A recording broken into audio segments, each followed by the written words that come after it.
On the last episode of Dice Funk. What are we gonna tell Lavinia? Well, we have no choice but to be honest with her about what happened. I know you like your friends, but I think we need to seriously consider the possibility that Violet is a liability. I liked it better when you were a frog. We don't actually know what causes Zavala to appear. Not every person who's ever died didn't suddenly come back with magic body parts, right? There's a trigger that we don't know. Just because somebody genocided you doesn't mean you should murder them all back. First of all, I feel like making any deals with this thing is a terrible idea because it's, bad.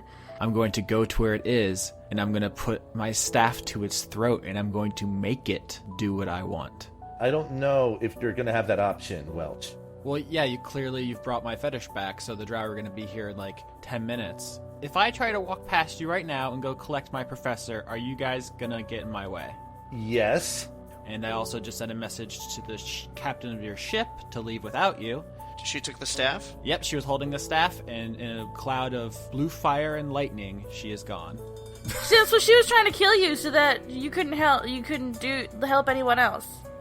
Well, silver lining, she didn't get all the power she wanted, and we know where she is. Yeah, where is she? Where would she be?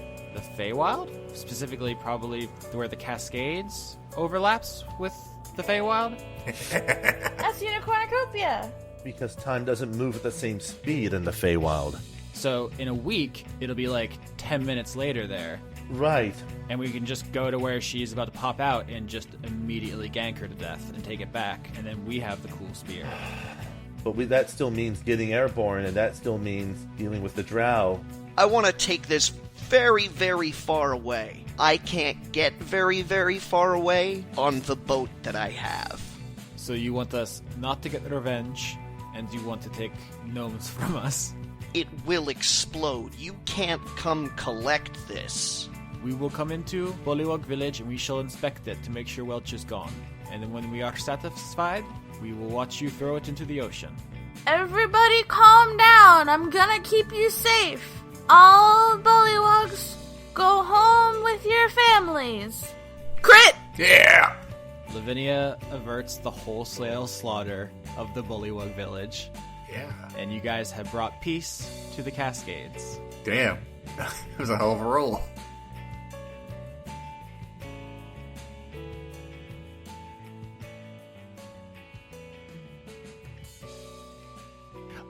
Johnny has taken to, I don't know, graffitiing? Is the right word? Oh, is there more? Yeah, in our... Oh, there... Has he graffito tagged us? Oh, Yeah. wow. Whoa. Let me look at this thing here. We got, I'm not sure what the thing says here. It says, R. Rubo Snoppy. In our Roll20 app where we play D&D, Johnny has, I guess, found the pen that lets him make notes. Oh, I found the pen a long time ago. Okay. And now he's drawing stuff all over it. It says Robo Snoopy. Under a large arrow, he's drawn from Drop's icon. And now someone has drawn eyes on it. That's me. I'm just sort of eyes sort of exclaiming at the concept of Robo Snoopy, And eyes are now ascending beyond their exclamation and, oh no, someone's drawing a doggo. and now there's a dog. Now there's a Drago here, Do you guys want to play Dungeons and Dragons tonight, or do you just want to fuck around in this fucking shared MS Paint? I mean, those are both the same thing, you realize, that we're playing D&D within this shared MS Paint trash heap thing. Yeah, I think Roll20 passed 2 million users today. Good for them. Some of that is us.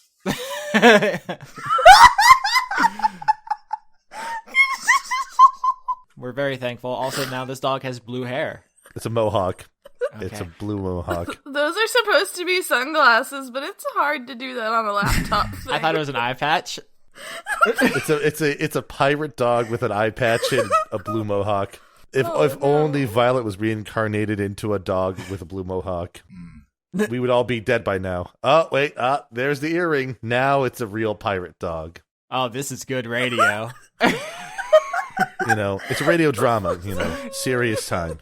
Do you guys want to describe other images we see on the internet?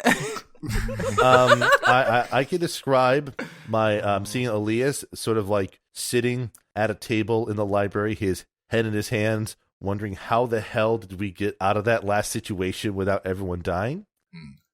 I just thought of the best ending for this campaign. Uh-oh. The camera zooms out, and Alias closes the book that he was reading. It was fan fiction he wrote about himself and his friends. The end. You saw through the entire ruse, you know. Yeah. Congratulations, Austin. As the dungeon master for this campaign of you writing a campaign, I'm giving you full marks. You level up? Oh. That's all I've ever wanted. When did the eyes move?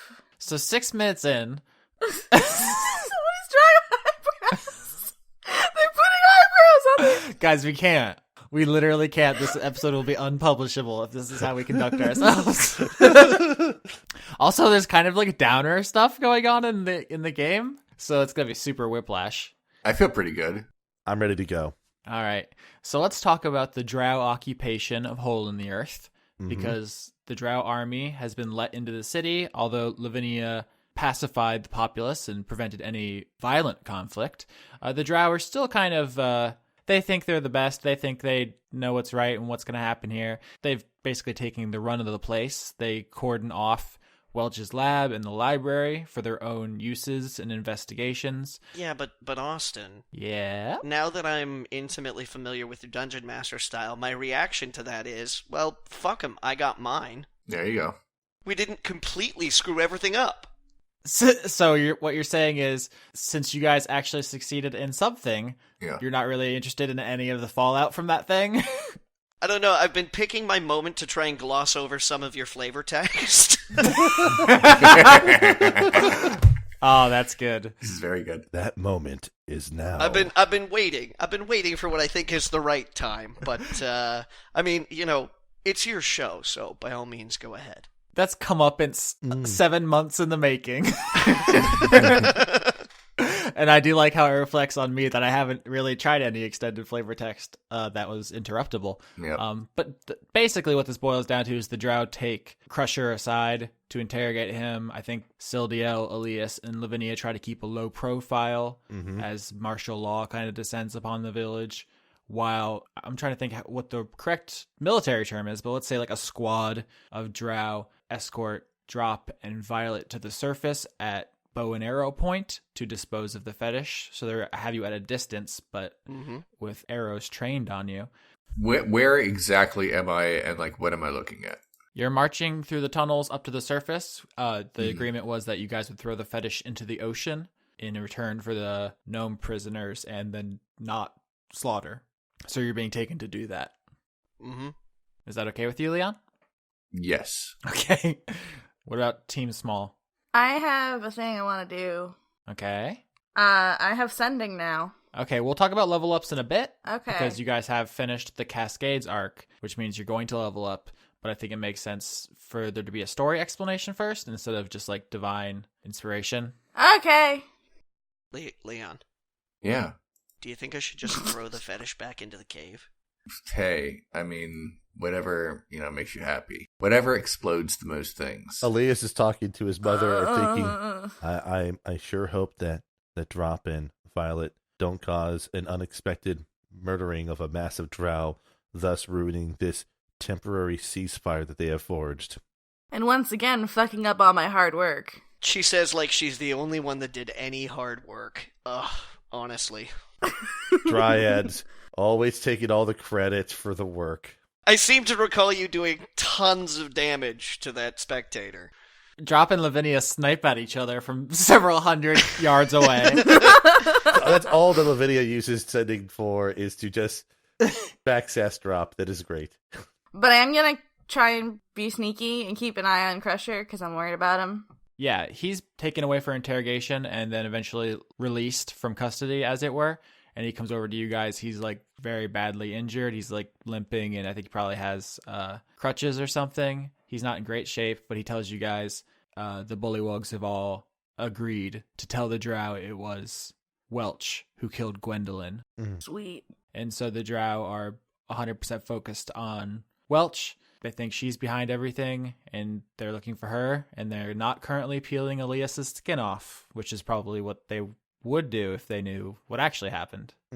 Elias is sort of like pauses because, frankly, he was not sure that they would have actually done that for him, and he just sort of nods to Crusher and says, I don't know if there's anything I can do to express my thanks adequately enough for what you've done. You've likely just saved my life with that. Sort of laughs nervously, rubs his neck. I assume Lavinia translates. Yeah. And and he says back that you guys saved his life, and you've saved many other bullywugs since you've been here, and they just don't want any more violence. And he pauses and then says, unless they have the upper hand, of course. Elias just sort of nods, because he probably has like comprehend languages in some form on him. Yeah, you guys are good. So while you're chilling out there, Violet and Drop, you guys are... Yeah, just on our way up to the surface, I suppose. Unless something happens, I don't do anything different. Nope, you guys emerge out onto the white sandy beaches Yay. of the Cascades, the giant spiderweb dome looming over you, and they tell you to go to the other side of the beach and just stand and wait. We go to the other side of the beach and stand and wait. Yep.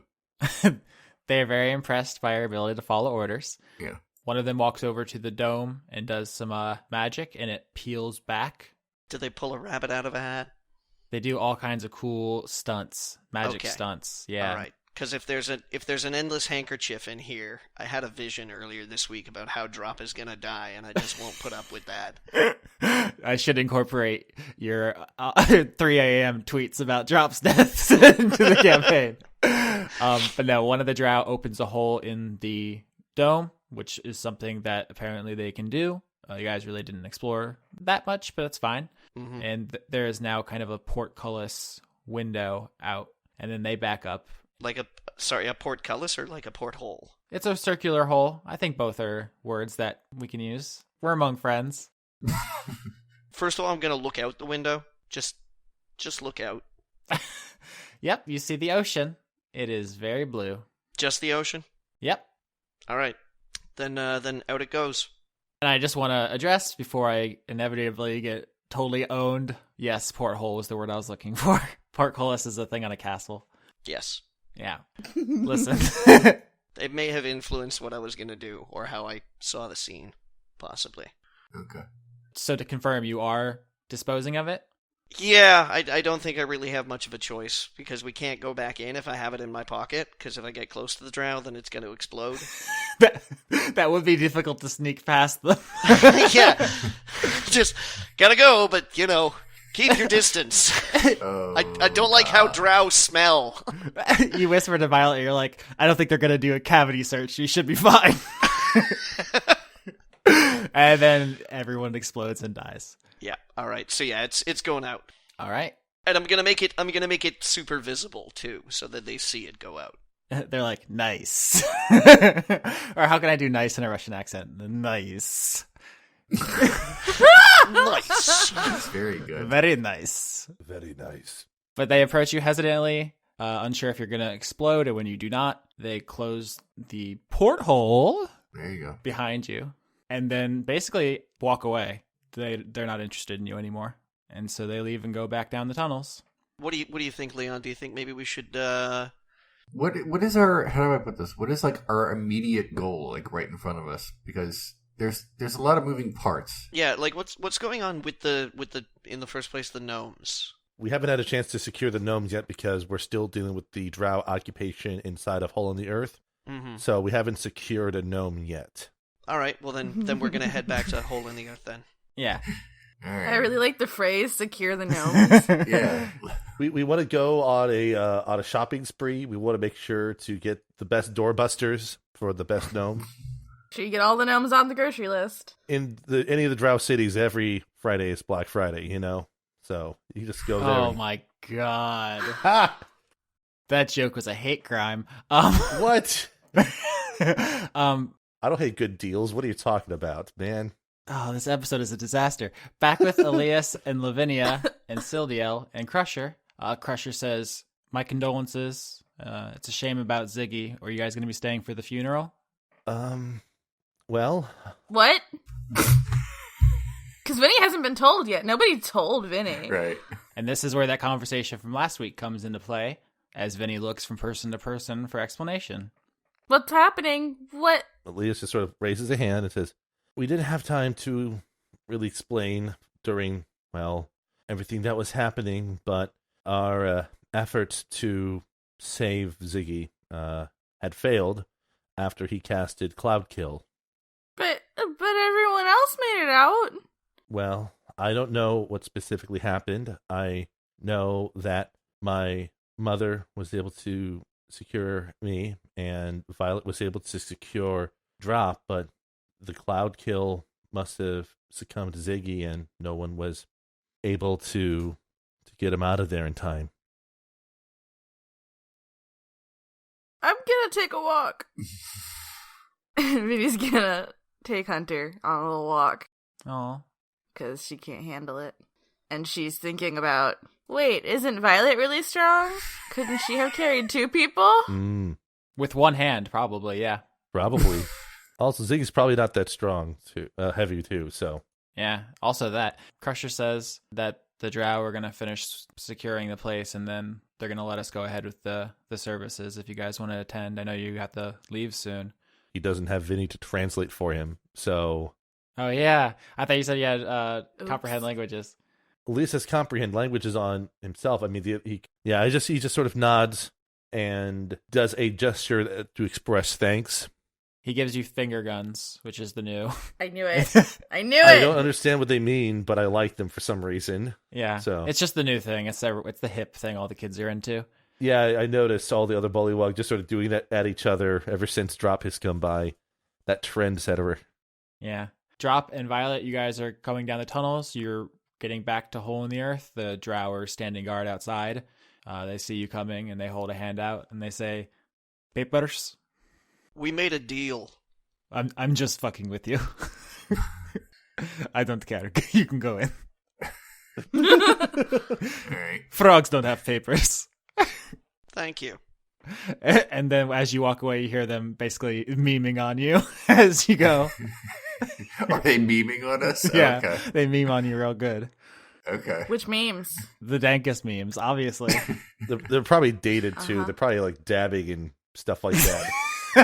Dabbing Drow doing dank memes. Oh man, that's an image. Yeah. Thanks. This episode's finally worth it. That's right. You didn't like Robo Snoopy? I was trying to forget that. But so you guys are all kind of on your own recognizance around this village until the funeral. Is there anything you want to do before we convene that event? Do we have a status on Professor Chance yet? Dizzy and tired, but alive. He's probably with Sildiel and Elias, by the way, because they secured him out of the library during the whole skefuffaloo that happened earlier. Yeah, he comes up to you guys. He's just like jamming burned papers into his coat. And he's just like, what happened to your guys' ship? Why are we still here? Well, we have to still secure the gnomes to help us get the ship airborne, but as far as I've been informed by Drop, we have that secured. Am I around for this? You can be wherever you want. If you want to find them, you can find them. This is kind of a free form, just role play. Okay, then yeah, we're gonna group.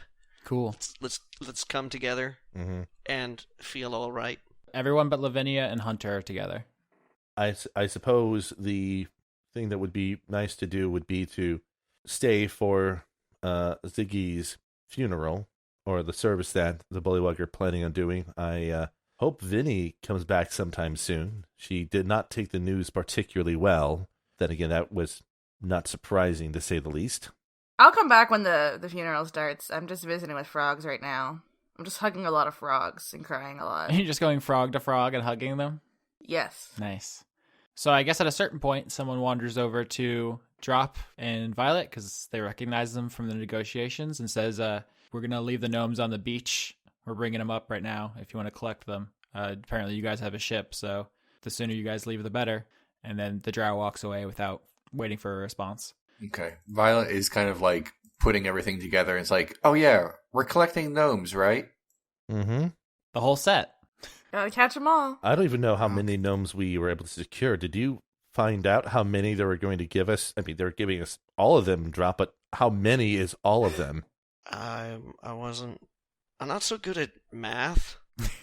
It was kind of a bulk negotiation. Are we enslaving the gnome race? Oh no, please. As long as none of them recognize us, I'm sure this won't be awkward at all when we see them on the beach. If they do recognize us, I think we could possibly appeal to their survival sensibilities. Right. Basically, you either come with us or you're going to stay here and starve. Something like that, Drop? Or, we've got the only boat. We'll save the what do you guys do to the gnomes until the gnomes appear instead of having the conversation and then carrying it out. Okay. So after you guys have that discussion about the gnomes, some time passes and Ziggy Ribbit's funeral begins. You guys aren't really familiar with Bullywug rituals, but you understand basically by just the level of activity that is happening, not so much as any particular cultural signifiers. A bunch of Bullywugs you don't recognize begin carrying a box to another part of the village. Did somebody take his staff? Yeah, Drop took all of Ziggy's stuff. Yeah. So Okay. he has it. I'm gonna want that later. So the Bullywugs take the box with Ziggy in it to a secluded corner of the village because this is the Underdark, so everything's kind of cave. Mm-hmm. You can boil most of it down to cave. Pretty much. And so they take him to what seems to be some kind of designated burial place where they've already dug a pit, a kind of a grave, if you will, and they lower the box down into it. And then you see a bunch of the younger Bullywugs, the tadpoles, as it were, with baskets. And they're bringing them over to the event. I wanted to go to Ziggy's grave, and I'm gonna put some leaves in it with his casket. Yeah, well, it's funny you should say that because it appears that what they're all doing is passing these baskets around, which are full of lilies, and they're basically everyone takes a handful and throws it in over top of the box. Mm. And so that appears to be what they're doing. They're not throwing dirt on the whole, as you might expect from what we understand as funeral ceremonies. It seems to be just plant material, and it has something to do with like recycling the body pragmatically as part of nature. I'm gonna grab a handful of leaves from my hair and throw them in too. All right. The couple of Bullywugs give speeches. I think only Alias and Lavinia can understand them, and they're about how strong and how brave, how talented he was, how fast he picked up magic, how much potential all his children have, and that they're going to be great leaders and wizards someday. Did any of you want to speak? Nobody would understand me one way or another. Lavinia could cast tongues on you. Yeah, I can. I don't have anything to say. Look, I'm trying to be polite, okay? Yeah. This is very good. Ditto for Violet. In fact, double for Violet. Oh my god. No, I was just going to indicate that Elias is probably going to abstain himself. He's just he's taking this a bit rougher than mediocre or whichever Jeff it was. Mm-hmm. Yeah, that one. And it's just harder for him to really come up with things to say at the moment. Words are not his strong suit, at least compared to Vinny. Yeah, Vinny's gonna speak. All right. Hi. You guys probably don't know me that well, but Ziggy was one of my best friends. At first we thought maybe he wasn't very nice, but he came to our rescue many times, and I know he is someone who's going to be sorely missed by everyone in the village, but I want you all to know that the entire time, you guys were always his priority. So, that's all I have to say, because I'm really sad, but if any of y'all ever need anything, just find a way to contact me, I guess, because I like to think of all of you guys as my family, just like Ziggy was. Bye. One of Ziggy's tadpoles runs up and hands you a book. Oh, what is this? It appears to be Ziggy's spell book from when he was an apprentice and is just learning magic. Oh, no. I hug that frog. You were suddenly swarmed by tadpoles who hug you until you're knocked over, and then you're at the bottom of a tadpole pile. I'm okay with that. Okay. So please smother me in their froggy goodness. Basically, yeah. All right. While that's happening, Sildiel comes up from behind you, Elias, and kind of puts a shawl, like I guess just some basically clothing items she found, kind of around your head to kind of disguise your whole face scene. And you see she's done the same. And as you guys prepare to depart, she's thinking ahead that's probably not great to just walk past the drow looking all Eladrin-like. Yeah. You're probably going to want to tone the elf down until you leave now. Just a touch, yes. Yeah. She is the smartest one in this entire party. I shared her character sheet with the forums, which revealed that her intelligence is a 20, so... She defers to your judgment on a lot of things, but... So when you guys have extricated Lavinia from that tadpole pile, I guess you're ready to go. Unless you have any other business here. It looks like Crusher is going to take over what's left of the Bullywug government, even though they're kind of basically a drow subjugated thing for the time being. But it's a non-violent occupation. Right. As far as you can tell. The drow have definitely claimed Welch's machines and any energy left over, the library. I'm gonna say goodbye to Crusher before we leave, and I'm gonna ask him if he's sure everything's gonna be okay. He says... The drow are only interested in us now because of a personal vendetta. They ignored us for centuries because we don't mean anything to them, and soon enough they'll ignore us again. This is just something we have to suffer through. I'm sorry. We don't really have any use for any of her stuff, so they can take it for all we care. Okay. I'm sorry if, we fucked up your whole sitch. Well, I mean, stuff was pretty good. I don't know whether it's better to have a strong leader who doesn't have your interests in mind or the opposite. I'm good at math and I'm very strong. Political philosophy, not one of my core strengths. Just take care of everyone, and I think it'll be good. I will bring all of my strength and math proficiency to bear. Okay. I'm gonna hug him. Bye, Crusher. Bye. I'll miss you. He says bye, and then what he thinks your name is, which is badly mangled by his frog tongue. Aw, he tried. He tried very hard. I always thought you were saying that the name comes out as badly mangled. That would be funny. No, it's just Lavinia doesn't literally mean anything to my knowledge, so the magic doesn't do a great job with it. But right. I guess you guys are on your way out? Yeah, and of course Professor Chance is coming along with us because, well, he knows exactly where that portal is, and I have a feeling he will still be useful to keep along, so... Yeah, I mean, he doesn't have any reason to stay here anymore because all the books are confiscated, and Welch isn't going to help him with any of his stuff anymore. So, yeah, he's probably going to be integral to the rest of this campaign, actually. Yes, oh yeah, I'm fully aware of that, so... So he follows you guys dazed and annoyed, but in one piece. At a certain point, you guys... are joined by just a drow who has no interest in talking to you, who's just coming along to open the barrier. At this point, the necklace has already been broken to kind of signal we're ready for, Yeah, that's a good idea, because as you guys recall, last episode, Welch sent 2 messages using the spell sending.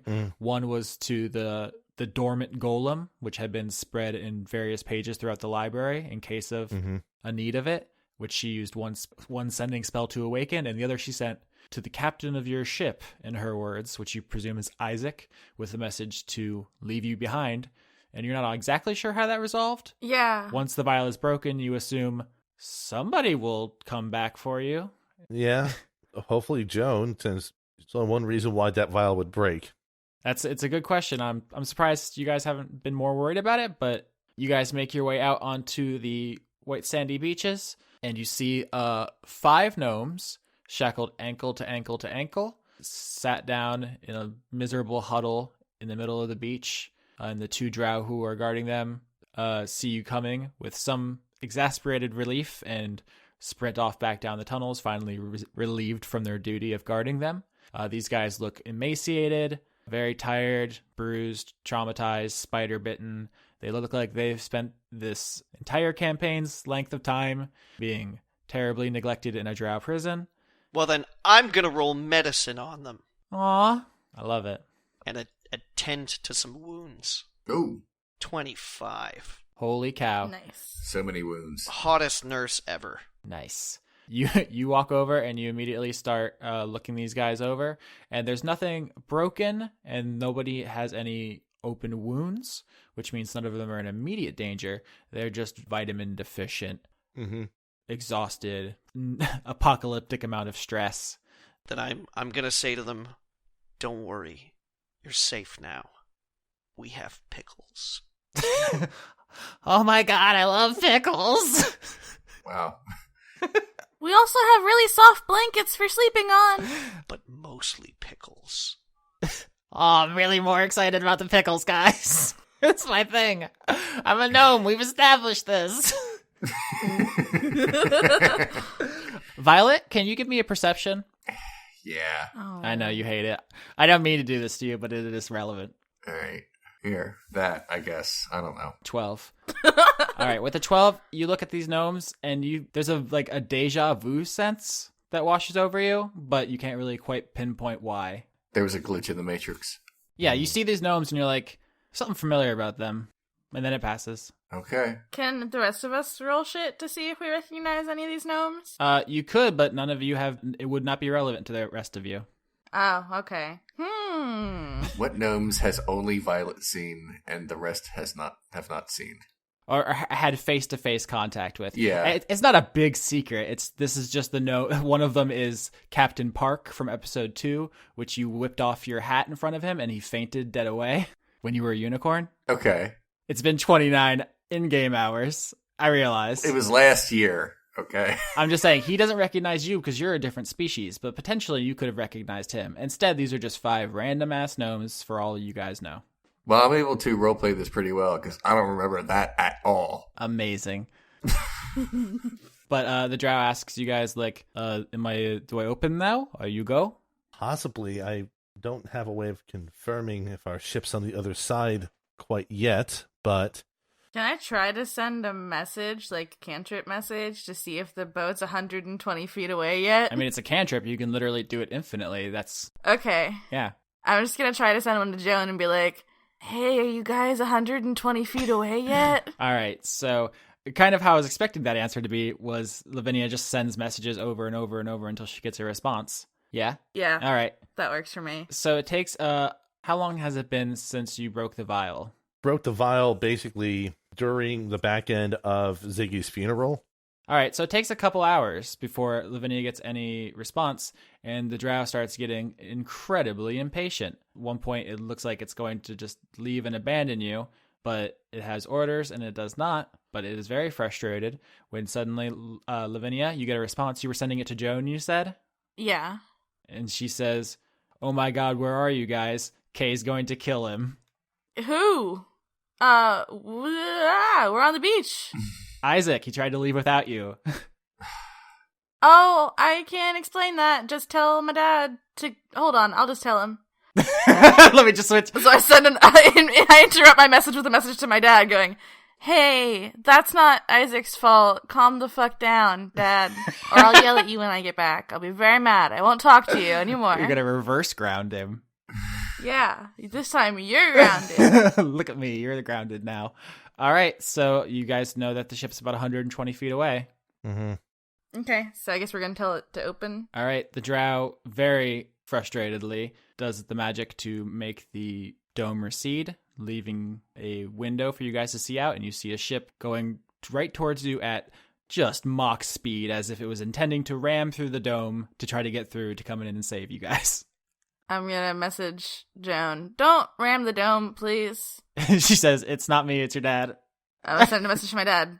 Dad! Don't ram the dome! And then I'm gonna, wave my arms out the window.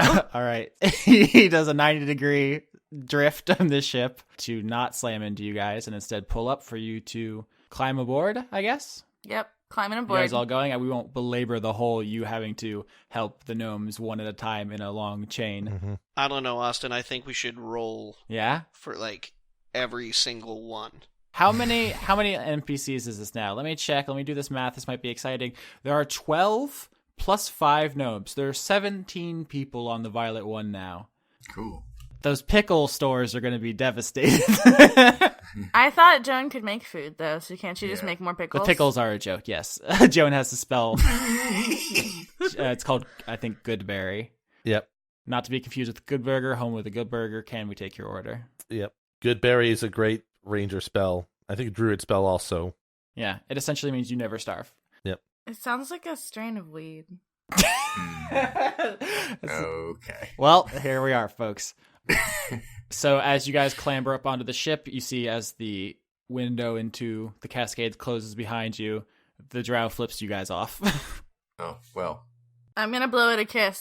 That's amazingly sassy. As you guys kind of get your bearings, get back onto the ship, you notice that on the other side, Tusk is currently in the process of throwing Kuatoa over the edge as they climb up onto the ship, and he just picks them up like a WWE move and just overhand tosses them back into the ocean. Cool. Oh my god. But they're assaulting your ship one slow, weak fish man at a time, and he's basically just going from guy to guy and just tossing them back in. Can I help? Yeah, sure. You guys are just gonna have some fish tossing fun? Yeah, I'm gonna grab him and just choke slam them down. Okay. Please don't hurt them, just throw them off the ship. I can only throw by choking. That's objectively false, but, It's in the rules, I'm not Sketch. good with fingers yet. I feel like that makes sense. Oh, one of them swings at you with its hook, Violet. All right, let's bring it. All right. You take Ow. 6 damage as it pierces your bicep with its giant fish hook. I instinctively stab it. You're going to pull out your great sword to fight this fish? I feel like that's what she would do. All right. Would friends work on the fish, or would it work? It'd probably work on Violet, but did she get mad at me? Alias looks up his spell for looks up sleep again. It's too late. It's too late. It's too late. I have swung. Is it? Violet, you go to swing your great sword, and it looks like it's on track to cut this fish dude's head clean off. At which point, Joan, Sildiel, and Alias, if he wants to join in, all hit you with simultaneous sleep spells. Oh, that's bullshit. I clearly rolled first. Yeah, and you collapse fast asleep onto the deck. You're no fun. That's what I think. And Tusk runs up and punts the fish over the edge. Oh, that would have been a field goal. Wow. Stabbed me. That 3 points there. He did 6 points of your 60 health, you little baby. But everyone gets a good night's sleep. You guys have just survived quite a harrowing situation. We have a couple things we need to go over. 1 is, what are you guys doing next? 2 is, what's your level up look like? And 3, if there's anything you want to say before we enter the end game, because there are no more planned arcs, and you can, with the information you have, put an end to the story. So We'll talk about all those things now. Well, I'm asleep, so I can't, even... That's what you get for being rowdy. I was trying to help. Alias is going to wake up Violet once things get kind of moving and there's no Kuatoa for her to get into a fight with. Yeah, that was mostly just for flavor. It's not a big deal. And, well, no, he's going to talk to Violet after he wakes her up. Yeah. Okay. That's what she says. Violet. What?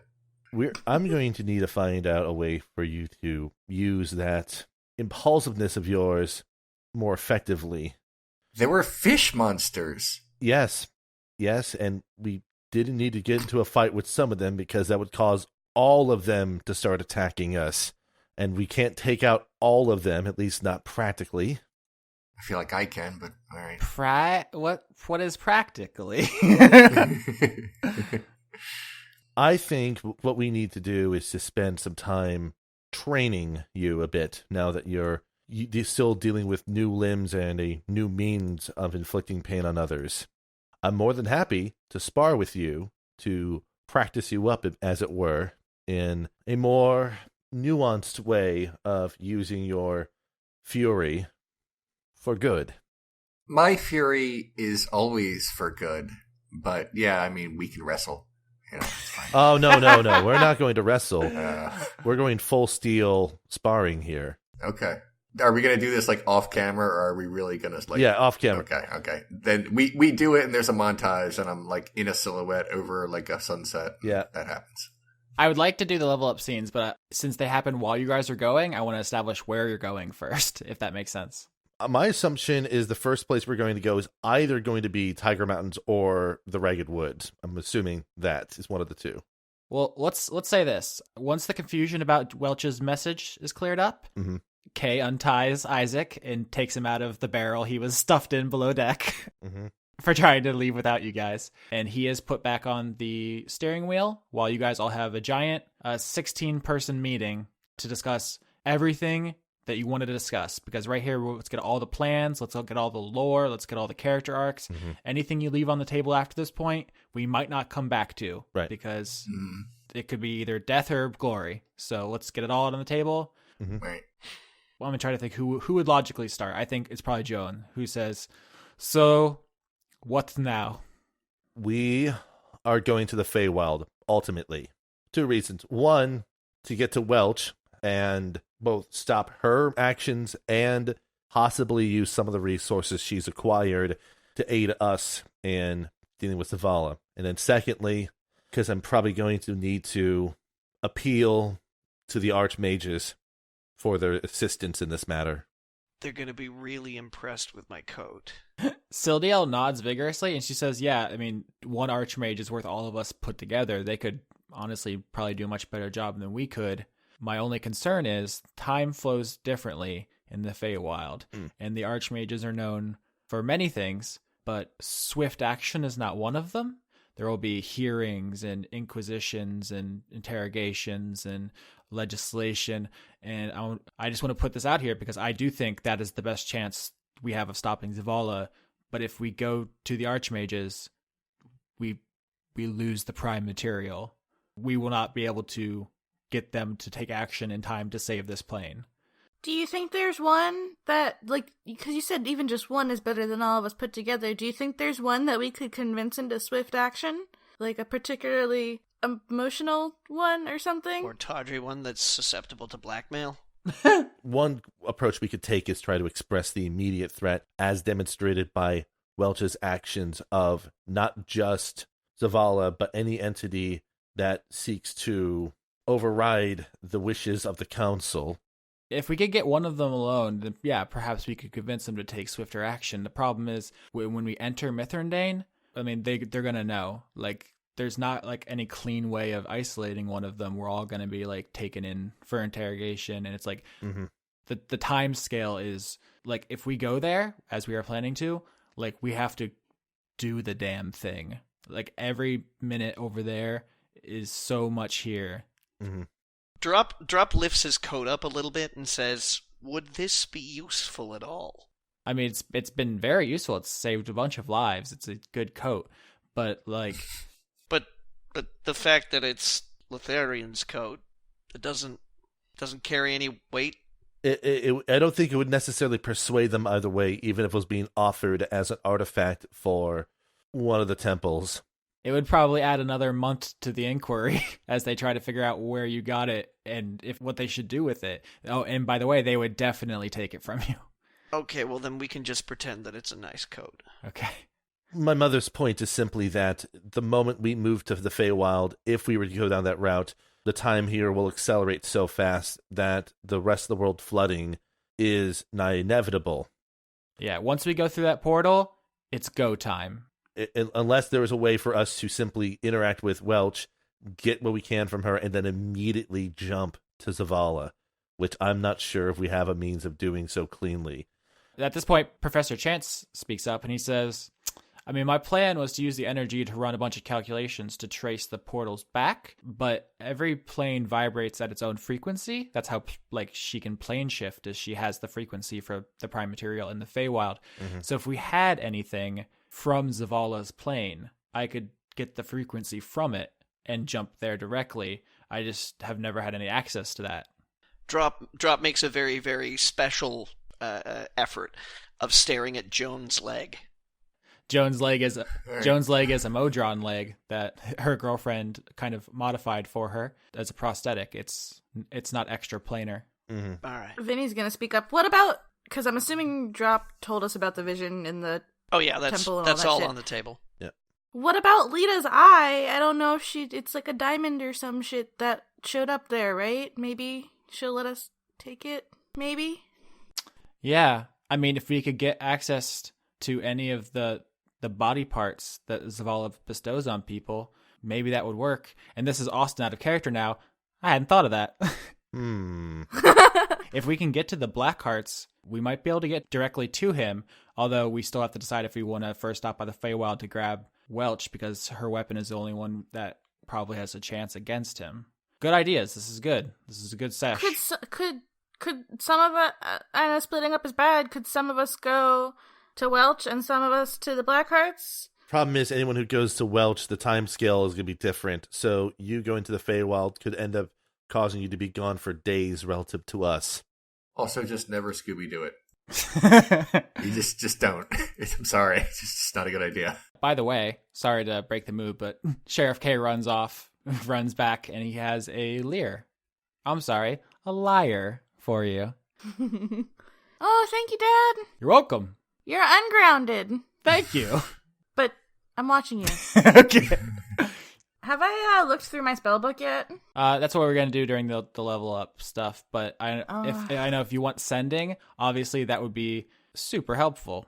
So let's get Lavinia stuff out of the way here because I think it could be plot relevant. You flip through Ziggy's spellbook, his adolescent training wheel book, his horn book. Richard Scarry's Spelltown. Mm-hmm. So what spells did you get as a level 6 bard, Lavinia? Oh no, where'd it go? I took sending. I took mass healing word. Uh-huh. And I took remove curse. Cool. So I don't know if it's the same with you as it is in the book, but according to the book, remove curse can remove gashes. Mm-hmm. What use would that be at this juncture? Well, if we were talking about going to the Tiger Mountains, we haven't talked to Shay. If she's still alive. If she's still alive. But I have sending, so I could send her a sending and be like, hey, are you still alive? You certainly could. Yep, and because the distance of sending is basically anywhere. The only thing is that if you're sending it to a different plane, there's basically you roll a d20. If you roll a 1, the sending doesn't work. So it's essentially infinite. Yeah. Yeah, you could talk to anyone in the multiverse, basically. Well, that still doesn't help because if we were to even contact someone, one of the archmages, the amount of time they would spend talking would be... It would use up all of her miles. It would use up all of her prepaid. Plus, they don't know me, so it wouldn't even be like, they wouldn't be like, ah, yes. The time dilation would be that we could tell them, but then by the time we'd show up, they only learned about it 30 seconds ago. Time is stupid. Right. Well, no, actually, it wouldn't work for you because you need to be familiar with the person you're sending it to. Oh, that's right. You need to know the person That's right, I have to that know you're sending them. to. Oops. We found a limitation. This is useful for us being able to coordinate with people who are still alive on this plane that we need to talk to or relocate or what have you. But what about Vinny's girlfriend? Yeah. Yeah. I can message her and be like, hey, it me. My out of character problem is like my plan basically is dead in the water because I can't convince the other people to go through with it. It's the Feywild thing? Yeah, because basically I'm saying anyone else that is on this plane that you care about is going to be dead probably if we go through this with this plan. Yeah. Yeah, and Vinny's already worried that her whole entire everything is sunken. Yeah. There's actually a lot of plans that are potentially unworkable for various reasons. I think Drop and Alias have kept the genocide route to themselves, so that's essentially off the table. But like that, the genocide route is not even like a complete plan; it's a stopgap plan. And also, it's going to be very difficult because you guys have burned bridges with a lot of potential allies. So I've made it absolutely clear I can't punch that many guys. Yeah. Especially underwater. Yeah, agreed. The genocide route would be like the dirty way, like the easier, dirtier way out if you had an army behind you. But as it is, it's both immoral and impractical. It's the double whammy of not a great ending. Bad and bad. My point is that there are like a potentially infinite number of ways you can solve this. I don't want to like box you guys in, but I think we've narrowed it down to a couple that you guys are pretty comfortable with. Okay, I sort of feel like our best bet right here is to try and check out what we can do on the Prime Plane. So like maybe hunting down the Zavala, seeing if we can track down the Blackhearts. I can send them a message. Yeah, this would be a very harrowing dice roll of a decision if Lavinia couldn't literally just cell phone up anyone on the plane. Yeah, her taking that spell at level 6 is like the 11th hour power up that you get only. It's the supersonic where it's like, oh, if he had this the whole game, everything would have been so easy. But nope, it's only for Robotnik. Yeah, it's why spellcasters are bullshit in 5th edition. Wow. I mean they are because they're The utility scaling is so unfair compared to every other class that it basically there's a gap between caster classes and everyone else when it comes to utility in the game. So That's also why I like to justify these things in narrative, because if Vinny was suddenly struck by a game-breaking spell, that would be lame. But her getting it because she was close to a wizard who died, I feel is like kind of a sad but satisfying way of bringing that to. there's other things that Alias would have liked to have done in terms of possibly getting either resources or things together to help at this time. But again, everything that he has plans about is a death sentence for everyone else on this plane, and he can't convince other people to do that. So, Drop is very easily convinced. He's got nothing. Mm-hmm. I'm just, as a player, I'm saying it seems to me like our best option is to try and tap as much resources from the prime plane as we can right now, prime material, and then move on. Because once we move on, we have moved on. Yep. So I'm gonna call up Sherry. All right, so you flip through Ziggy's book, you find the infinitely helpful spell sending, and with your new lyre, you play a song that will save the prime material plane. How does it go? Oh, God. I had one, but it doesn't make any sense in this particular instance. I mean, a little bit. It could be something you've written. You could be like, this is a composition inspired by my journey. It doesn't have to be about this particular situation. Oh, no, but it's so bad. It was a really bad one. It was like the worst one I've ever done. Well, now you definitely have to do it because everyone's going to be... Okay. It literally makes no sense. It just popped into my head one day because I'm bad. Okay. I'm into it. But it was, you used to call me on your shell phone. Late night when you're on the boat. That was it. That's very apt at this point. I was thinking about the fish.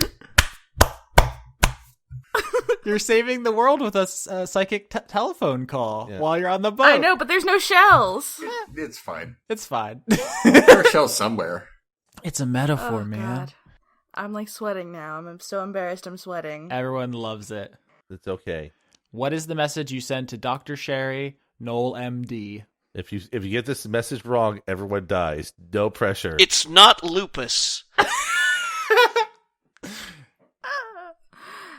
Hey, Dr. Sherry, it's Lavinia, the plant girl. You remember me. There's a word limit. There's a word limit to Oh, there is? Yes, there's a 25 word limit, I think. There's 24. Okay. Hold on. Never mind. This is like a tweet. Yeah, no, that's right, because never mind, in sending, they know who you are. That's right. They can tell who sent Backspace, it. backspace. Backspace, yeah.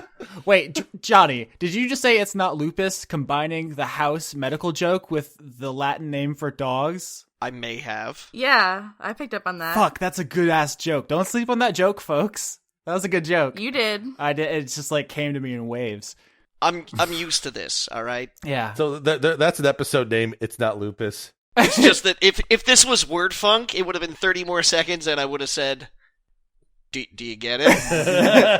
Yeah. It's a banger. It's a good one. Yeah. What is the real message you send Lavinia? Okay. We might be able to save everything. Come meet us at... I'm sending coordinates. But be chill. Amber is here. We need your help. I think that was 23.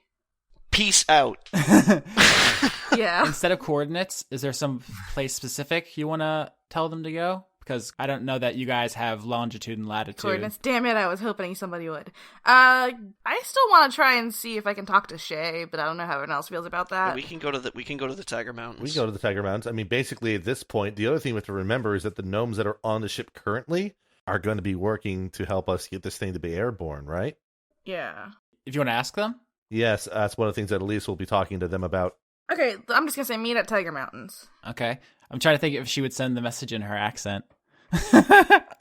Yes. No, she would send it in a 1930s reporter reading a telegraph accent. Oh, that's good too. Your message has been received. Stop. Are you going all mid-Atlantic on us here? Yeah, she says, we're here. Orcs. Angry. Help. We're gonna kill some orcs. Okay, well, I'm going to tell everyone that I'll be like, well, guess what, guys? They're already in the Tiger Mountains. Apparently, they're got angry orc things happening, so... Well, we Oops. can only get there as fast as we can move. Speaking of which, this looks to the probably emaciated but probably being fed gnomes. Yeah, he's just jamming handfuls of good berries in that gob. Not pickles? Man, I built the pickles up so much. He drained those pickle supplies so much that they've actually injured themselves. They've eaten so many pickles that they're in incredible pain.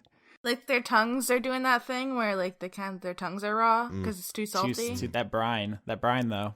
As a quick aside, I saw a weird recipe on the internet today for pickle popsicles. Listen, brine burns are nothing to joke about, okay? Yeah, it's serious. It affects 2 out of 3 gnome families. I have wounded myself on many a salt and vinegar chip. Alias is sort of like, okay, first, sorry we took so long to get you out of there. Garl provides. Yes, Garl provides. We have something that we need to do that is very important, and it will help everyone on this plane, but we need this ship to be flying in order for that to work. Y'all got Garl iron? We know where to get it, but we don't have it yet. I don't think so. Do we? No. Violet checks her pockets. Yeah, it's in The Ragged Woods in the Earth plane underneath the crystals that we confiscated. Yeah. Or purloined, rather. Yeah. You guys run some quick back of the envelope math. It will take you a couple days to get to the Ragged Woods, probably a couple days to outfit the ship, and then you're out of time to get to the portal. Unfortunately, I'm not thrilled about it, but the way this has worked out, you get from the gnomes that they definitely understand how they could get the ship up. It would just not be in time to get to the Feywild. But you do know of an airship and where it is. It's in the Tiger Mountains. It sure is. Let's steal an airship. We're not stealing it. I feel like that wasn't a win at all then. It's just unfortunate that you guys did Cascades after Ragged Woods. It's nobody's fault. It's just, It's a little our fault. Most of what we do is our fault. I blame everybody else except for me. You guys made a dozen little choices throughout the campaign. Everyone had good and bad consequences. You guys did super well. I think this is a good point because I'm going to get this question during the postmortem. I'll just say it now. There's a bunch of different ways they could have done this. And while they failed in some ways, they succeeded wildly in others. The biggest one is getting information about Zavala. It's possible you guys could have got here not knowing anything about him, how he works, who he is, what he's doing. You guys crushed it. You basically know everything except for the precise nature of the trigger of summoning him. That's like a 99% completion rate of what is arguably the golden route because it solves the problem at its source. So we can sit here and be like, oh man, they fucked up the airship thing. But you got another airship. It's actually, you guys did pretty well, all things considered. The thing is that we can use that information about how Zavala works to parlay with the Blackhearts, because the Blackhearts, their entire motivation is predicated on Zavala. So that is the angle we have to go on. But we probably, in that case, should drop off the gnomes and Isaac at the island where, what is it called? Meadowlark Island is the island that Glitter Gold controls. We should drop off Zach and the other gnomes and Meadowlark on the way to Tiger Mountain, since it's on the way anyway. Is Isaac going by Zach now? That's a really cool nickname. You guys are just gonna start calling him. I said Isaac, so Are we doing that? I think you cut out because it sounded like Zach. Yeah. dropping him off with the other gnomes, because one, Isaac requested to be dropped off there after the Cascades, and secondly, there's no real need for us to have him and the gnomes around, and we might as well just drop them off where they can be with, well, the rest of their families and such. The rest of their kind. Rest of their short, high-pitched voice kind. Yeah. Plus, I don't feel like they're really super interested in helping us. Also, that means I would be able to take a nice long nap and restore my spell slots, right? Yeah. Okay. So I think we have the plan set. So Isaac turns the wheel south. You guys are going to stop by Meadowlark, drop the gnomes off, then go further south to the Tiger Mountains. Yep. Sounds good. So I think from there, we move into the character development scenes. Okay. And then I think we're good, huh? I think we have our finale lined up. I guess. So let's start with Drop. All right. First of all, what do you get for being a level 6 monk? Why, Austin, for leveling up to level 6 monk, I am awarded the skill of wholeness of body, which means that once per long rest, I can heal 3 times my monk level as an action. Nice. Also, in addition to my key upgrades. All of my hand-to-hand strikes now are considered to be key strikes, which means that my hand-to-hand strikes count as magical for the purpose of overcoming resistance and immunity to non-magical attacks and damage.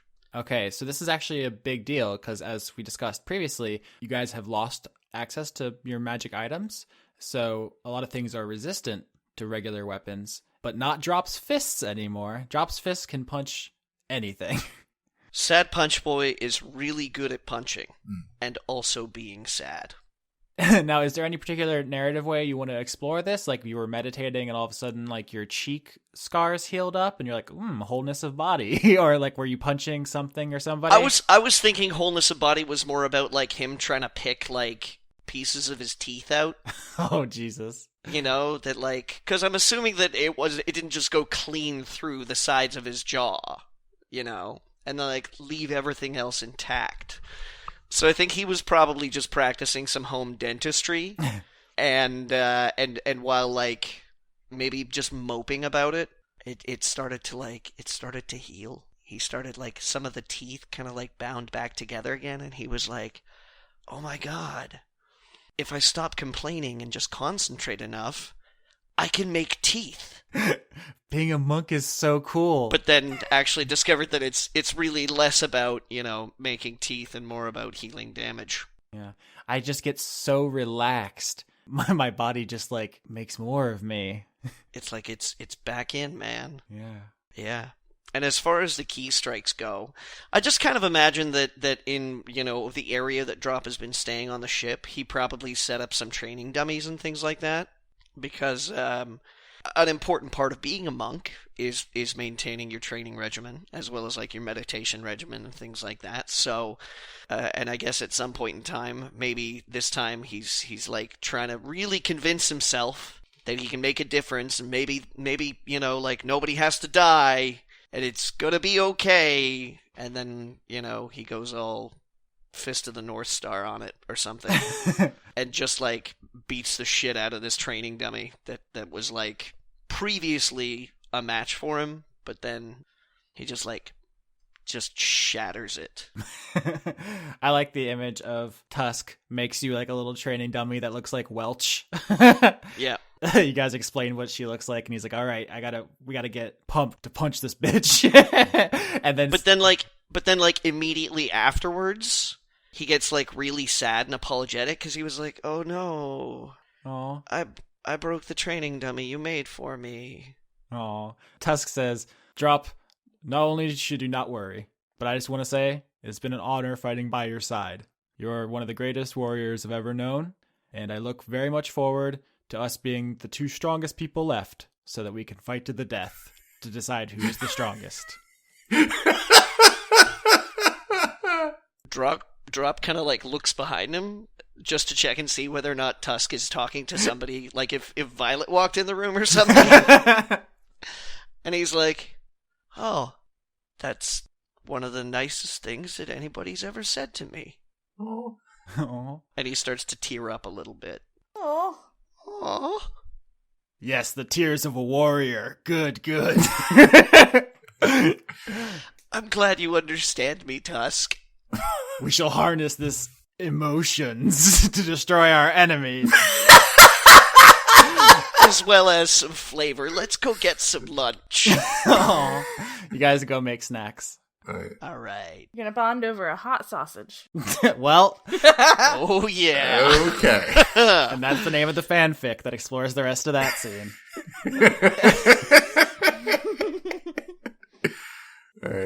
All right. So how do you feel about Violet next? Okay. Besides basically just some math that goes up for her level up, she also gets mindless rage, which means that it's like Oh no. it's one of her many rages. But in this one, she can't be. She's reached a level where she cannot be charmed or frightened while raging. So I guess her skin has become like a deterrent to being charmed. or something. I don't know. It's you're so angry that your mind can't be influenced. This is an actual, like, startlingly perfect consequence of the spectator trying to mind control you during that fight and you shrugging it off. Okay. Remember? You made your save when it tried to control you the way it did to Ziggy, and you just were, like, too angry. And now it's like you've perfected it. And when you're raging, no one can talk you out of it. However, I will note that you can still be put to sleep during it. Yeah. What I really want is sleepless rage. Yeah.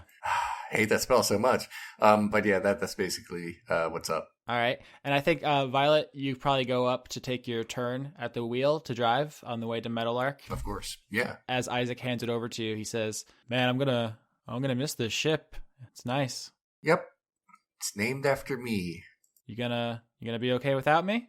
I'm gonna say yes, but, see, I don't know how this is all gonna end, because I think I have to kill Billy or something.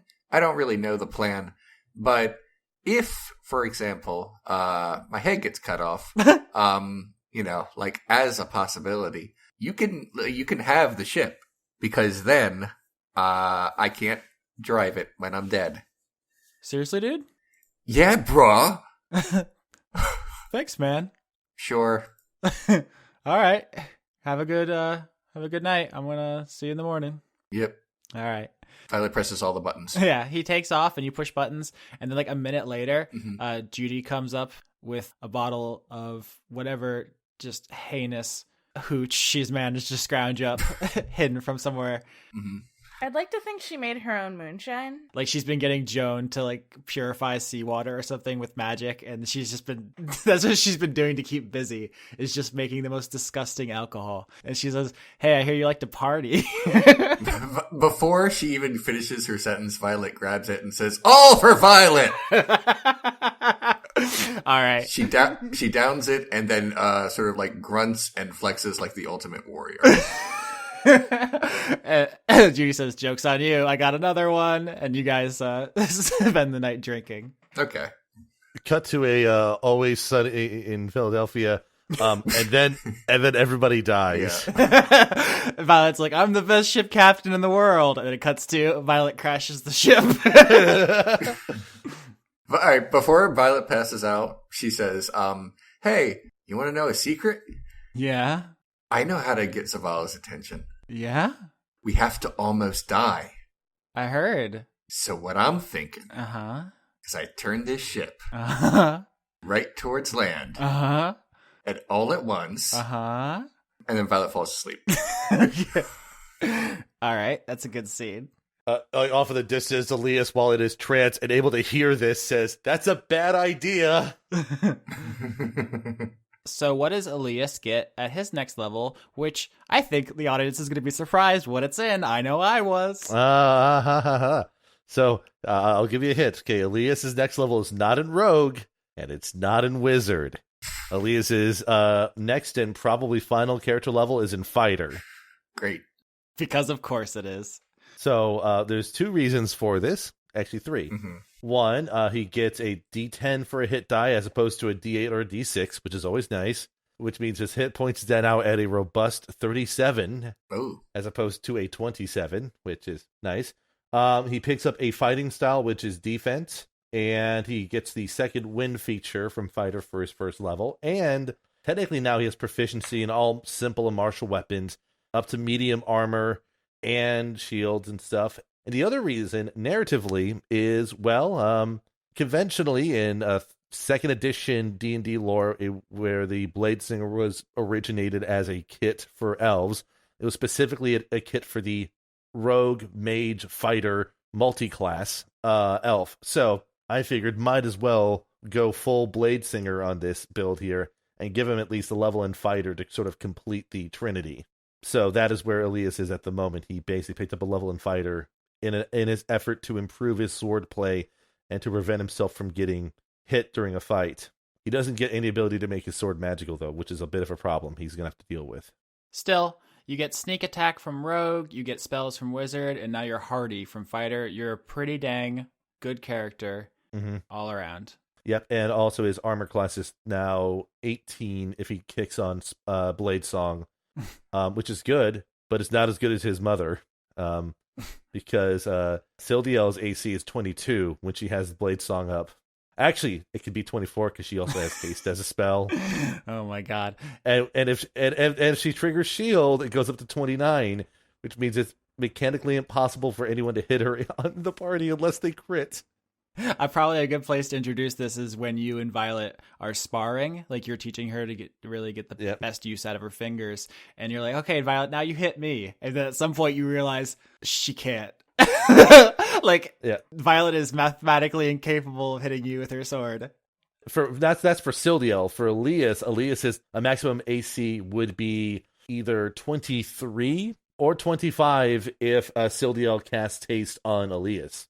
Oh my goodness gracious. I kind of want to see Violet and Alias just fight, just roll it out, but we don't have the time. I do like the idea of the skinny elf rocking the meat mountain barbarian, though. It's very good. I think we'd be trading blows, but I think the point is that we'd actually be able to manage a decent fight, closer fight than I think she would expect. Do you guys want to roleplay that a little bit? Just like anything you would say?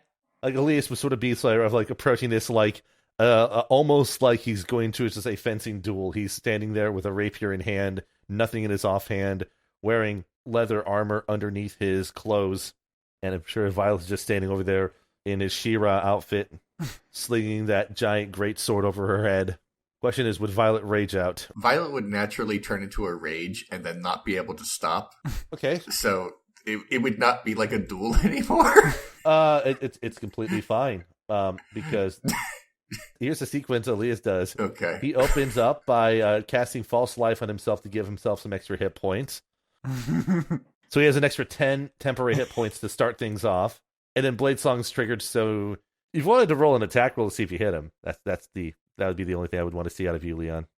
Okay, well, I guess I'm in this entirely hypothetical situation that is definitely not happening. I'm in a rage, so I'm throwing this 3 times, and I missed all 3. So in this thing that is not going to happen, we are not going to kill each other. But I wouldn't be able to anyway. Yeah, not well anyway. Violet swings her little heart out, and Alias dances circles around her until he gets tired and probably face steps into the crow's nest to take a little nap. Yep.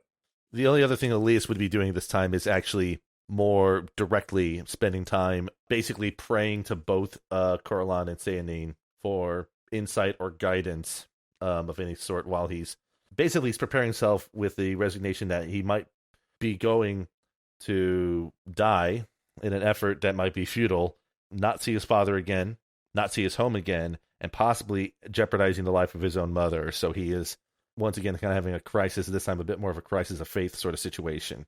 Yeah. There's a really solemn scene of Alias praying to his gods and taking in the totality and just the magnitude of everything that's happened and will happen. And it's like filmed in a really beautiful way until Chance floats into the scene using his levitation. He's upside down and he just floats over to you. And he's like, man, your mom says I'm not allowed below deck anymore. I'm not surprised, Professor Chance. I just wanted to hang out. I think at this time our focus should be on how to deal with Zavala as opposed to becoming more friendly with my mother. Man, I'm so focused.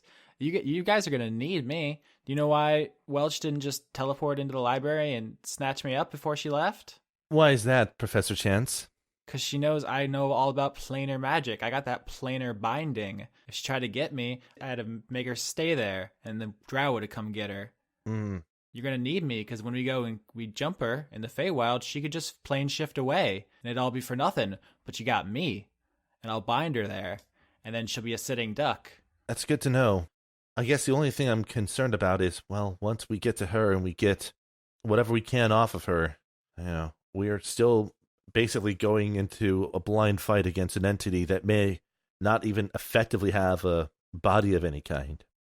Yeah, that's true. But I mean, if we have the spear and all its energy, and we have something from his plane, I'll put those 2 things together, and then it'll all be up to you guys. So, like, no pressure, but I mean, I'll get you there. Yeah, that's true.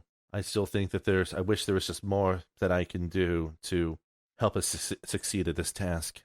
My, my lofty, foolish thoughts of going off and becoming a hero of some sort is finally presenting an opportunity. Man, you should have went to college. It's sweet. Things are a bit different in Mithrandain, you know. No, I mean, look at me. That I don't think they'd enjoy me very much. I'm actually surprised. You guys all have been very cool about me being a tiefling. Usually I get some static about that. You guys have been real chill. When your first impression is getting mugged by a bunch of Kenku and someone approaches you with a friendly smile, it certainly improves your opinion of that person when the only person you can compare them to are a bunch of thieving birds. I guess that's true. I'm going to be honest. I think it's mostly just your friends are not smart enough to know why they should be scared of me. That also might be true. Okay, it'll be our little secret. Don't tell them. But as you could tell, it helps when you have someone who prides themselves on making sure that everyone is their best friend. Man, that tree girl. Hi. That tree girl is whack. In a good way, but also so very whack. I have to admit that I don't understand how someone could view others in that way. You know, we Eladrin are so long-lived that friendships are things that it would take probably a year of staunch thought, questioning, long nights of just making sure that the person you're talking to is even trustworthy before you would even consider them an acquaintance, let alone a friend, and forget about considering someone your best friend. A best friend is something that is forged over decades, not seconds. Man, I like to be everybody's friend. You know what I'm saying? He winks at you. We friends, right? Alias does finger guns. Okay. All right, that's that scene. All right, Lavinia. Oh my gosh. You're level 6 bard. We've discussed the spells you got, which are mechanically the way the game is designed, things you would have got anyway, but we've explained them as the book. Is there anything else that you got that you want to share with everybody? I got counter charm, which still confuses me a little bit. The thing about it is counter charm is amazing, but also the fact that you're getting spells that are not bard spells. That's the big thing. Yeah, which is how I got I believe remove curse and mass healing word. Because I got one spell for just being me, which was sending, but then I got remove curse and mass healing word. So yay, I can heal people. But basically, counter charm basically is taking Violet's feature and being able to grant a bunch of people a similar benefit where they get advantage against being frightened or charmed. Ah, okay. Yeah, it's kind of you using your magic to counteract other people's a magic that preys on their emotions. Yep. Yeah, you can disrupt that with your magic. I want to use my spell slots before I rest so that I can recover them. I have a lot of texts I need to send. Let's just say you guys are going to be on a multiple day journey. Like, let's say for role-playing purposes, you're good. Cool. All right. So first, I need to have a talk with my dad. Dad talk. Dad talk. Dad talk. Hey, Dad. It's me, your dad. We need to have a dad talk. Dad talk. Someone stop this. No, he's just because Kenku can mimic any sound they've heard, so he's just using your own voice back at you. Stop it. Dad talk. Stop that. You're reverse grounded, Dad. Oh, not again. What's up, Vinny? We just need to talk about your problem with conclusions and jumping to them. Listen, we're gonna drop the gnome off. Me and Drop are coolish. I mean, we haven't really talked. I think that we might not be invited to Monksgiving anymore, but it's okay. Okay, I understand that you want to protect me and stuff, but I'm a grown up, and I have magic, and you can't just throw everyone that's helping us off the boat or put them in a barrel if you think maybe they messed up. You gotta calm it. Listen, I know you're strong. You can do miraculous things. I'm very proud of you. You've become such a strong, charismatic leader recently. You've made so much progress. Everyone just looks at you and they immediately know they can count on you. The person you have become is the most important thing in my life. But I've lost you once already. And if I have a chance to prevent it from happening again, I'm going to take it, and there's nothing you can do to talk me out of that. I'm sorry. I understand, but I just want to point out that if you scare away or injure all our allies, I'm probably more likely to die. Point taken. So if it's not an ally, I mean, I'd prefer you don't, injure anyone. You know how I feel. But if you have to injure somebody, preferably not people who are currently trying to assist us. Message received. Okay. You owe Isaac an apology. Fine. Now, this is Austin talking. A couple of people during this season have gained the information that the Lavinia that Kay raised to adolescence is dead, and the Lavinia that exists now was created when the first Lavinia entered into a deal with Zavala. No one has shared that with Kay, to the point where there's some fan theories that Kay already knows and is behind it somehow and stuff. I just want to set the record straight. First of all, that in episode 8, Zavala explains in explicit detail what happened. So if anybody wants to check that, it's there. But let's be clear, Kay does not know. And I want to make sure that everyone's deliberately not bringing it up, because this might be the last point. No, does Vinny really know? I saw the other Vinny, but I didn't, You met the original Lavinia's soul. Yeah, you met the original Lavinia. You met the person who made the Gesh to create you. Yeah. Is the operative line. What I'm saying is, does Vinny, I don't know if Vinny would put that together necessarily. I was thinking about explaining what I saw to Kay, but I don't know if Vinny would put together exactly that.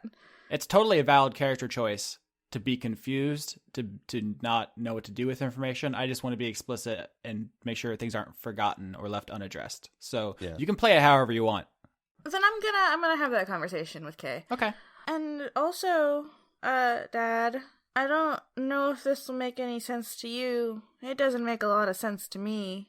But when I went to visit Alona in the Beastlands, there was another me, but not plant me, like a person, but it was me. And Alona calls her Lavinia 1. So I don't know if that means anything to you, but it's very confusing for me. Especially with all these weird magical deals and stuff. I don't know. Am I even me? I don't know. He's silent for a long time. You're not sure. It's hard to read his facial expression, both because he has a beak. You also say, is it because he's a bird?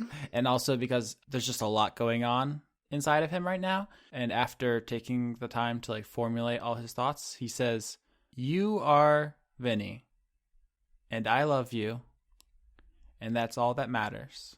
Even if I'm not the real Vinny? You are a real Vinny. You're real to me. You're my daughter. There may have been other Lavinias, and I loved them too. But that doesn't make what we have any less real." You're such a good dad.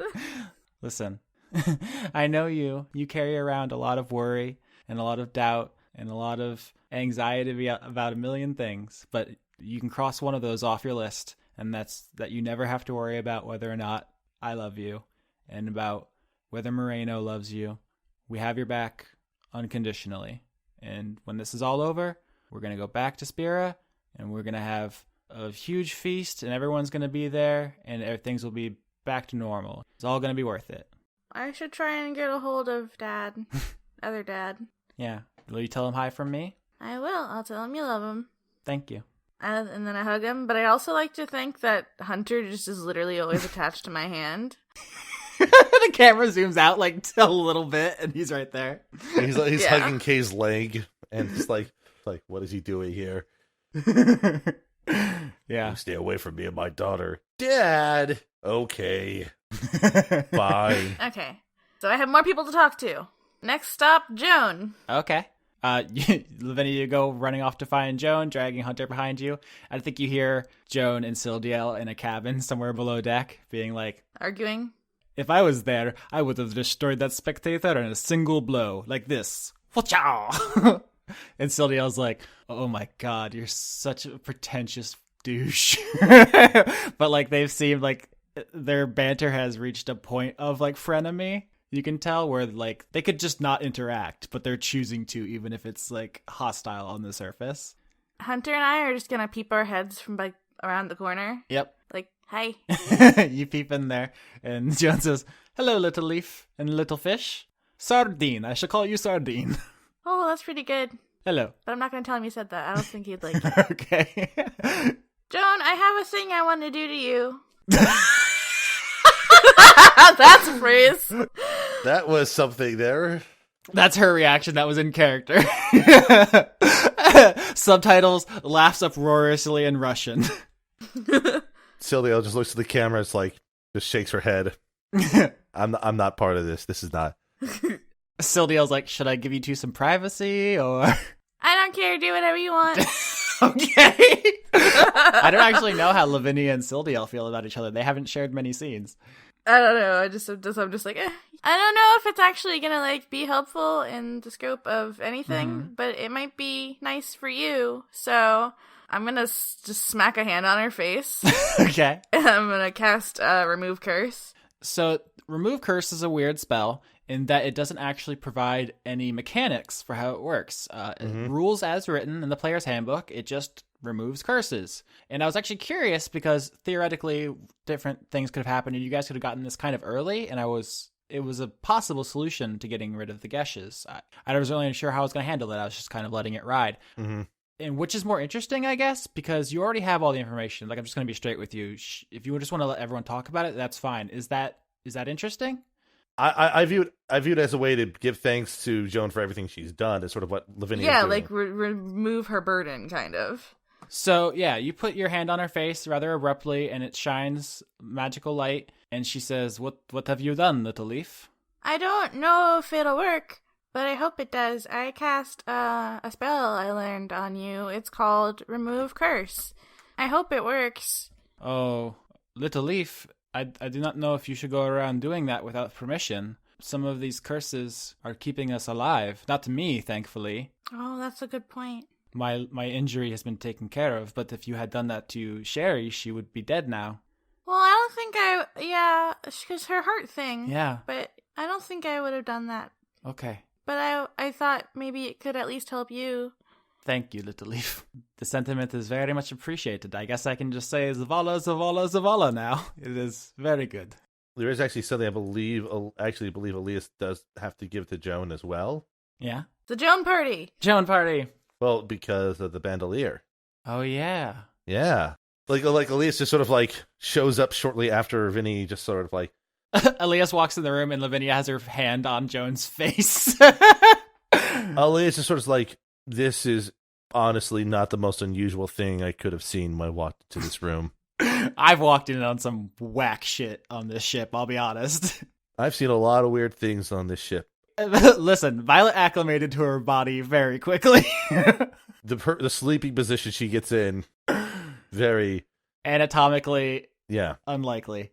Yes. Yeah. So Alias sort of approaches Joan. It's like, Joan, I have something that I think you might be interested in. Is it a different mom?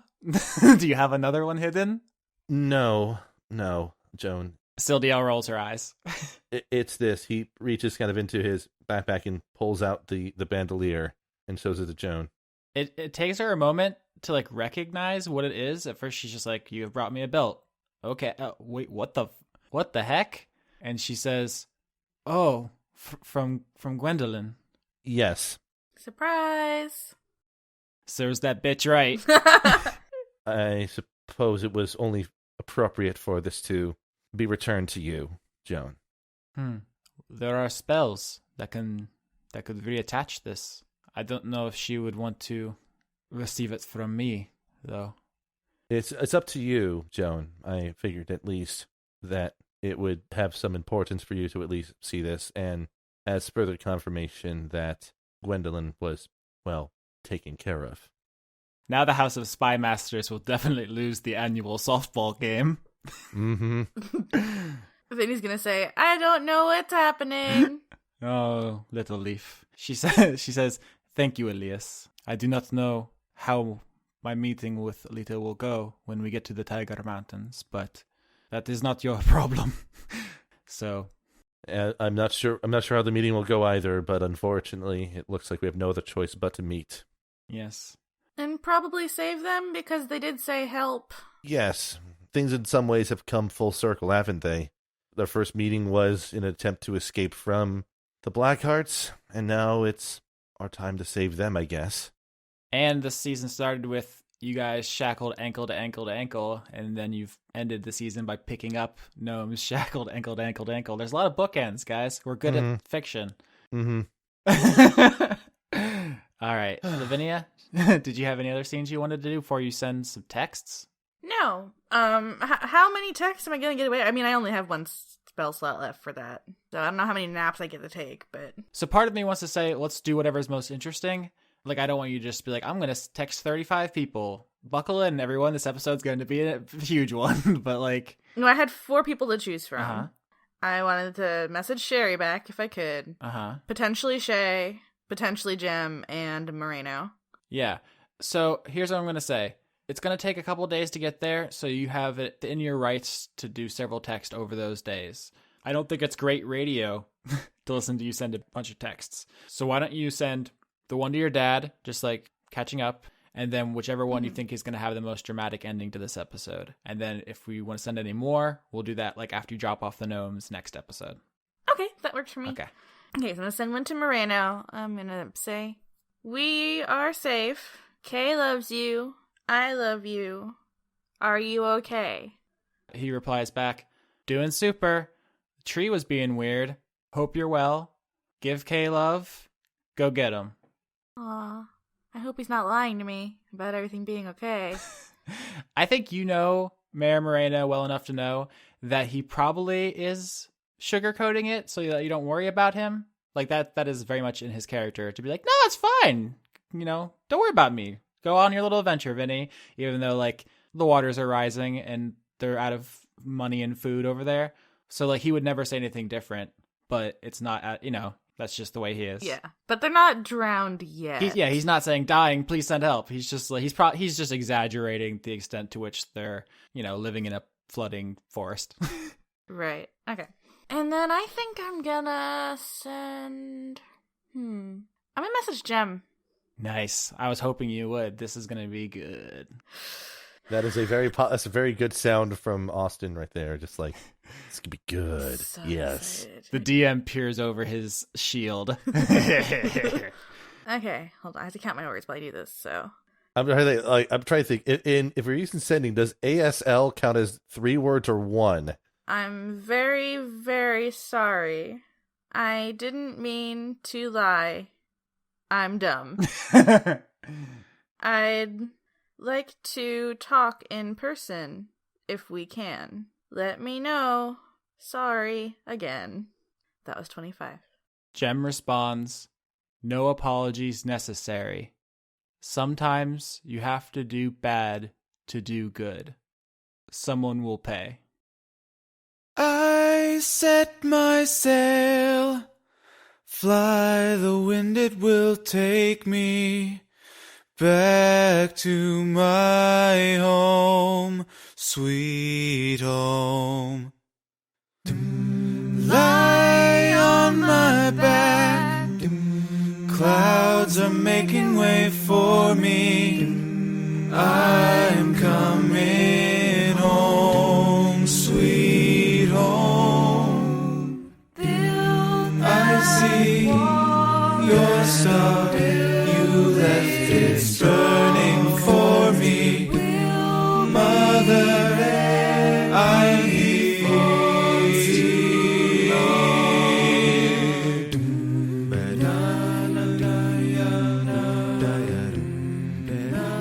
As always, I'd like to thank Overclock Remix for our theme music, including Tears in Rain, an arrangement of Seattle from Deus Ex Invisible War, Dream Eater Mix, an arrangement of Lavender Town's theme from Pokemon, and Kid Pella, an arrangement of Setting Sail Coming Home from Bastion.